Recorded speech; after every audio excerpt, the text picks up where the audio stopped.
जो नाफरमान लोग थे वो बेसब्र हो गए और खूब पानी पिया, जिससे उनके होंठ सया हो गए और उनकी प्यास और ज़्यादा बढ़ गई। उन्होंने कौम अमालका से लड़ने की हिम्मत भी खो दी, जबकि फर्माबरदार बंदों ने हुक्म के मुताबिक सिर्फ एक चुल्लू पानी पिया। ये एक चुल्लू पानी ही उनके लिए काफ़ी हो गया और उनकी प्यास बुझ गई।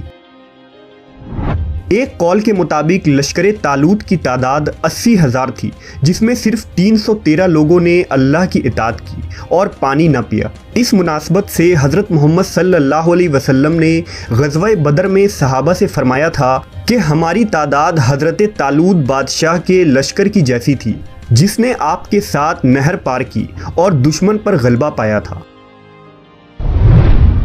जब बनी इसराइल ने नहर पार किया तो जालूत की फ़ौज सामने खड़ी थी। बनी इसराइल ने ईला की वादी में खैमा गाड़ दिया और वहां जमा हो गए। दोनों फ़ौजें आमने सामने खड़े हो गए।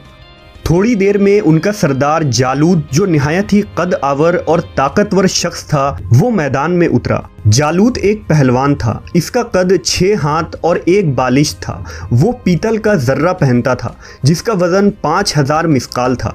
उसके हाथों में एक भाला था जो लोहे का था और जिसका वजन 600 मिस्काल था। वो अपने सर पर लोहे की जो टोपी पहनता था उसका वजन 30 रतल था। जालूत ने रजस पढ़ा और बनी इसराइल को ललकारा। जालूत और उसके लश्कर को देखकर बनी इसराइल सहम गए। वो आपस में कहने लगे, आज तो हम लड़ने की ताकत नहीं रखते। इनकी बातें सुनकर उन 313 मुजाहिदों ने कहा, ए अल्लाह, हमें सब्र दे, साबित कदम रख और कौम कुफ्फार पर हमारी मदद फरमा। जब दोनों फ़ौजें मैदान जंग में लड़ने के लिए तैयार हो गईं तो हज़रत तालूत ने अपने लश्कर में ये ऐलान कर दिया कि जो शख्स भी जालूत को कत्ल करेगा, मैं अपनी बेटी का निकाह उसके साथ कर दूंगा और अपनी आधी सल्तनत भी उसे अता करूंगा। ये फरमान सुनकर हज़रत दाऊद अलैहिस्सलाम आगे बढ़े, जो अभी बहुत ही कम उम्र और कमज़ोर थे। उनकी गरीबी और मुफलिसी का ये आलम था कि बकरियां चराकर और उसकी उजरत से गुजर बसर किया करते थे। जब तालूत ने एक कमसिन बच्चे को अपने मुकाबले पर देखा तो कहने लगा, चला जा, मैं तुझसे लड़ना पसंद नहीं करता। हज़रत दाऊद ने फरमाया, लेकिन मैं पसंद करता हूँ कि तुम मेरे हाथों कत्ल हो जाओ। दाऊद अलैहिस्सलाम को गुलैल के साथ पत्थर फेंकने में काफ़ी महारत हासिल थी। हज़रत दाऊद ने पत्थर को अपने गोफन में रखा और बिस्मिल्लाह पढ़कर उन्हें जालूत की तरफ चलाया।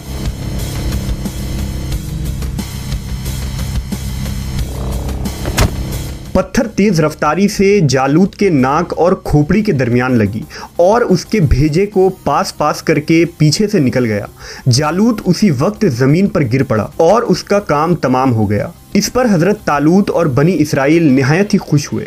जालूत के कत्ल हो जाने से इसका लश्कर भाग निकला और हज़रत तालूत को फतह मुबीन हुई। अपने ऐलान के मुताबिक हज़रत तालूत ने हज़रत दाऊद के साथ अपनी बेटी का निकाह कर दिया और अपनी आधी सल्तनत का उन्हें बादशाह बना दिया। फिर पूरे 40 साल बाद जब हज़रत तालूत का इंतकाल हुआ तो हज़रत दाऊद अलैहिस्सलाम पूरी सल्तनत के बादशाह बन गए। हज़रत शमूएल अलैहिस्सलाम के इंतकाल के बाद अल्लाह ने आपको नबूवत के ओहदे पर फायज कर दिया। हज़रत दाऊद बनी इसराइल के पहले शख्सियत थे जिन्हें बादशाहत और नबूवत दोनों अता की गई थी। हमने देखा कि हज़रत दाऊद के पास न तलवार थी, न ढाल और न भाला, सिर्फ एक गुलेल था जिसे आपने उस देव हैकल जालूत को एक पत्थर से मार गिराया। हज़रत दाऊद और जालूत के इस वाक़े में हमारे लिए सबसे बड़ा पैगाम यह है कि अगर हमारा भरोसा और तवक्कल अल्लाह पर हो तो हम किसी भी मुश्किल से सामना कर सकते हैं। हमें भी हज़रत दाऊद की तरह मुश्किलात और आजमाइशों से घबराने की ज़रूरत नहीं, बल्कि उनका डट कर सामना करना है, क्योंकि जब अल्लाह हमारे साथ हो तो वो हमें हर तरह की लड़ाई लड़ने की ताकत व क़ुव्वत अता कर देता है। शर्त बस ये है कि हम अल्लाह के फर्माबरदार रहें।